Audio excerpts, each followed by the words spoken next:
This is Don Moody of handymanreality.com, Edmonton, Alberta.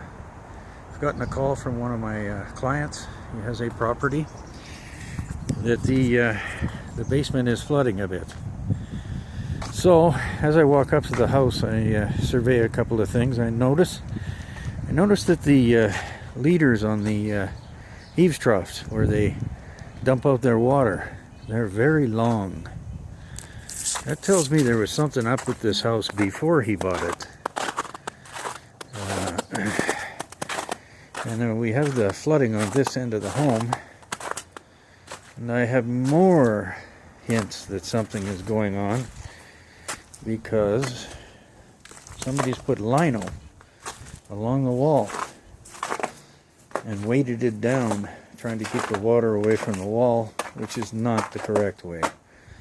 Again, another long eaves trough leader. Normally I expect to see them 4 to 5 feet. It's an old house.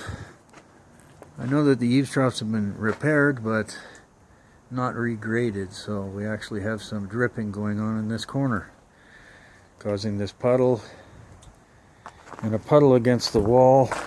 That is because there is a cement pad that is sloped towards the house. So that means that the grade could use repair on this home. I would actually take out that pad, put in a window well, and raise that grade probably a foot or better with clay. So let's go inside the house and see what we run into in here. A good indication something's going on is subfloors. When people do subflooring, usually it's because of water. And there's a lot of subfloors. And apparently they were too cheap to redo the bathroom. So when we find the water pooling over by the main cleanout, but it turns out it's not the plumbing, it's not the main cleanout.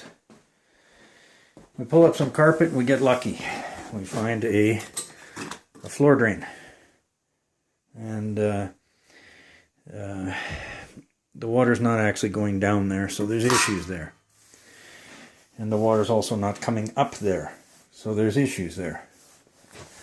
So we've come up with a nifty little system, due thanks to a pump that my friend Peter of pellygroup.ca, could be .com, I can't remember exactly. He found this pump at Home Depot, and it actually is a utility pump with its own on-off switch. It's automatic. So it's off right now. As I put it into the pail, it turns on, and then it goes great guns. So I'm going to use the combined system of this old house, which has a combined sewer system, doesn't have a separated sanitary and storm drain system. Edmonton's changed it at the streets, but it's not changed at the house. So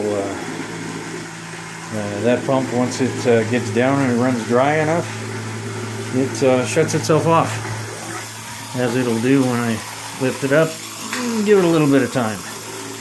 So that puppy temporarily is going to sit there until the spring thaw is over and we can deal with this. Now, where did I connect that?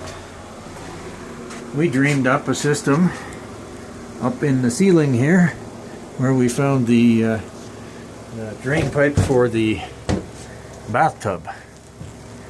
And we tied it into the bathtub.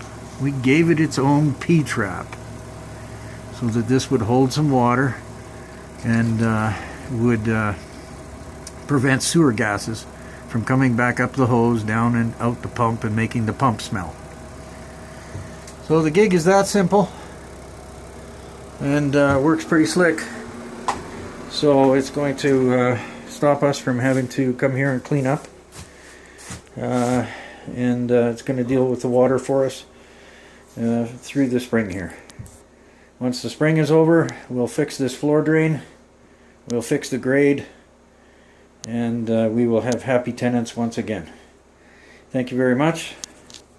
This has been Don Moody of Handyman Reality of Edmonton, Alberta, in a home owned by Pelly Group, which I believe is pellygroup.com or .ca, could be either.